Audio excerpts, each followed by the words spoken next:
Okay, I found the problem. It is this heat shield right there making that noise. See, there's the bolt for it right there. So I just need to fix that and I'll be good to go. The first thing I'm going to do is measure the hole with my finger. Just take like a rough estimate. So I got the estimate. Then I'm going to spray it with some penetrating oil.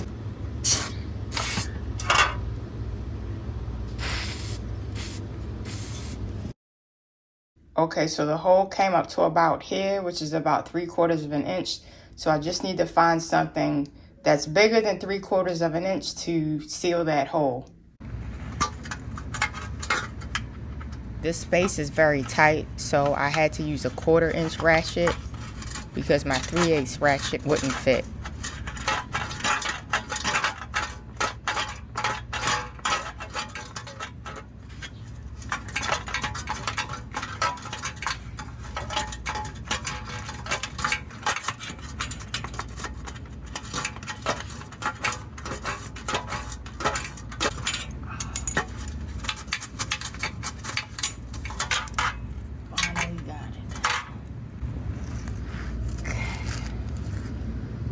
So I'll probably still try to use this screw, but I'm going to clean this rust off. So hopefully I can get most of it off. Doesn't look too bad, but we'll see how it looks once it's all cleaned up. So I have my vinegar and I have a container. I'm just going to drop this in there and pour some vinegar in here. Just enough to cover it. Vinegar does a fantastic job of removing rust. So I'll soak this nut in a bowl of vinegar for a few hours. And I'll just let that sit for a while, maybe shake it up a little bit.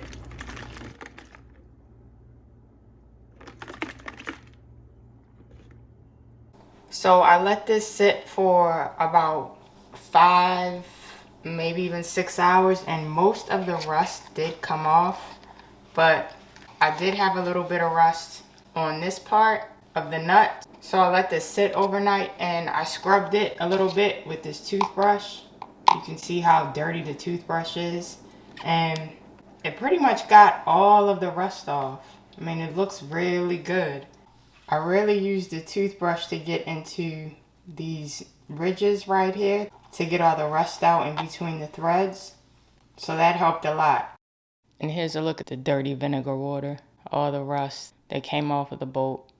So now what I'm going to do is rinse this out thoroughly, put some baking soda and water in this cup, and drop the bolt in so it can neutralize the acids from the vinegar.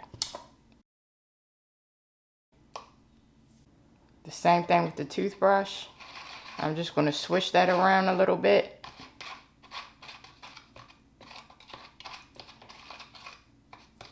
Let it soak just for a couple of minutes. And then it'll be ready to put back on.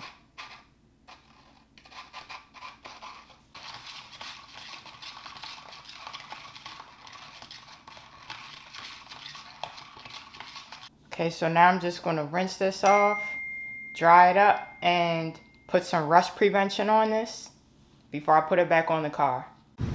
So I'm just going to use this liquid wrench penetrating oil. I really don't have anything better. Seafoam is really good to prevent rust, but this is all I have here at home, so this is what I'll use. Shake it up really good and just hold it, turn it over.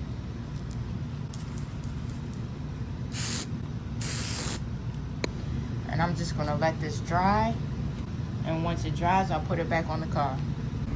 So unfortunately, I did have to go to the store to get this. I didn't have any washers that were big enough in my house, so I got a 1 1/4 inch washer because remember I just took the measurement of my finger. So 1 inch comes to about a little bit above this line, and that hole, when I did it, it was below this line, like around right here. So you don't need an exact measurement, you just need something to measure it with. Like you can use your finger, just, you know, whatever you have. So I knew this would work, and a pack of 2 only cost $1.38, so pretty cheap. That's the only thing that I had to come out of pocket for to fix this issue. This is going to be interesting doing with one hand. So I got the washer on there and the bolt.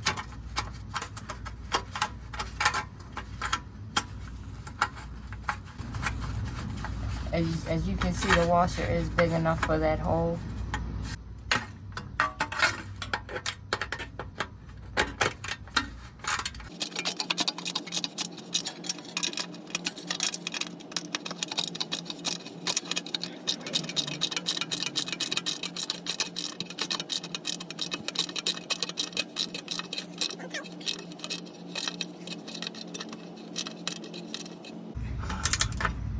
Okay, that's about as tight as it can go. I mean, that is really, really tight. All right, that's good. So, problem solved, no more noise. That is not going anywhere. No more noise. And that's how you fix a loose heat shield.